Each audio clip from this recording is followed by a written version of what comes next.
Hey, buddy. Eyes up here.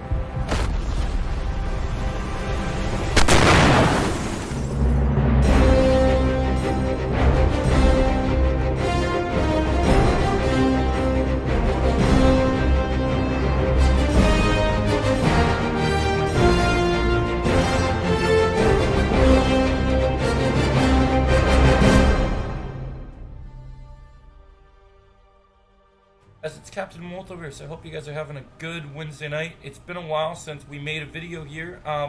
So last video we did, we talked about The Conjuring. I gave you my review. Now I'm here to talk to you guys about Star Wars. As you know, I'm wearing my Grogu shirt. We have not talked about Star Wars in a while because, you know, I've been kind of just burned out despite having Star Wars tattooed on my skin and everything else, and all the grifters and all the other nonsense going on. You know, just there's been a lot of negativity in the Star Wars community, and wondering if we're ever going to see Star Wars get back to the glory days that we want. I know a lot of people have the opinion that, you know, oh, if it's not George Lucas Star Wars, it's not true Star Wars. You know, no one ever praises Disney Star Wars, thinks they can never do anything good anymore.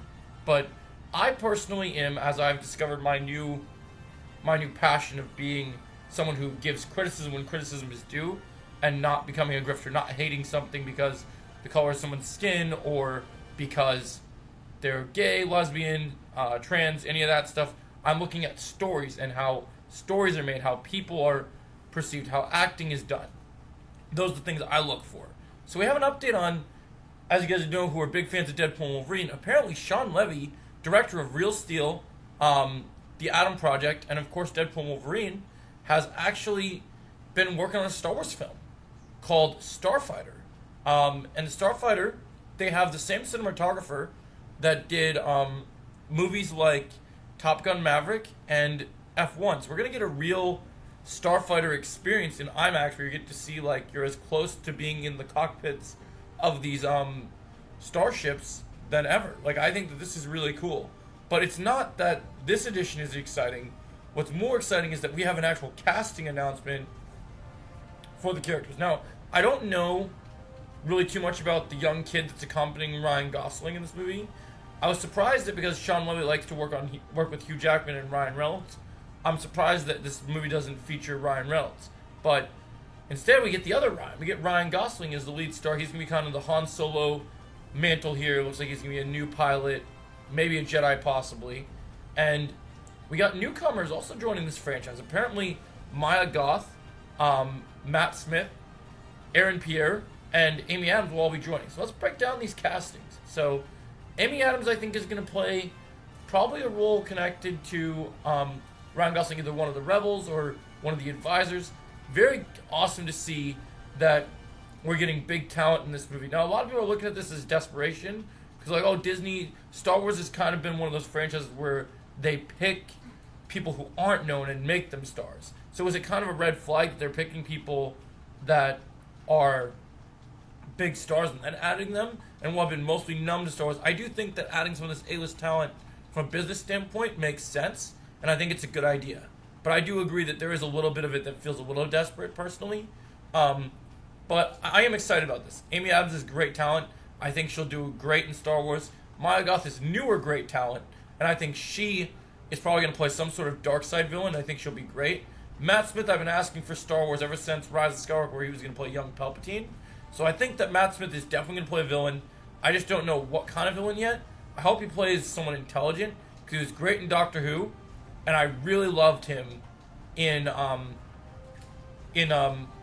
the Last Night in Soho. He played an incredible villain there, and I think that he has great villain chops. So I think villain is a good route for him to go. The film needs villains. We got Matt Smith. And the other thing is, we have Aaron Pierre in here. Now, if you guys don't know, Aaron Pierre is a newer household name on this channel. So Aaron Pierre, I was the #1 YouTuber to predict who was going to play John Stewart Green Lantern in the Lanterns DC project. And I predicted ever since I watched Rebel Ridge on Netflix. If you guys haven't watched Rebel Ridge, make sure you check that out. I was the one to predict that Aaron Pierre was going to get John Stewart Green Lantern. And months after that movie came out, I turned out being right. And so now, even though Lanterns is done and he's getting ready for his next DC roles, he's also been assigned to other projects, and now he's going to be in a Star Wars film. And, you know, So some people are like, oh, is he gonna be like Finn in the sequels, or are we gonna get something truly awesome? And so I think you're either gonna get two things. You're either gonna get a character that is really cool and probably some sort of light sider, maybe an anti-hero, maybe badass like Mace Windu, or you're gonna get someone like the possibility. If you look at Aaron Pierre in these cast photos, he's got kind of a sinister look. He could play a good villain too. So maybe Matt Smith, Aaron Pierre, and Maya Goth are all villains. We'll have to see. But I like this cast. I'm interested. I'm cautious. I'm cautiously optimistic for for Starfighter. I like Sean Levy. I like Ryan Gosling. I like the cast.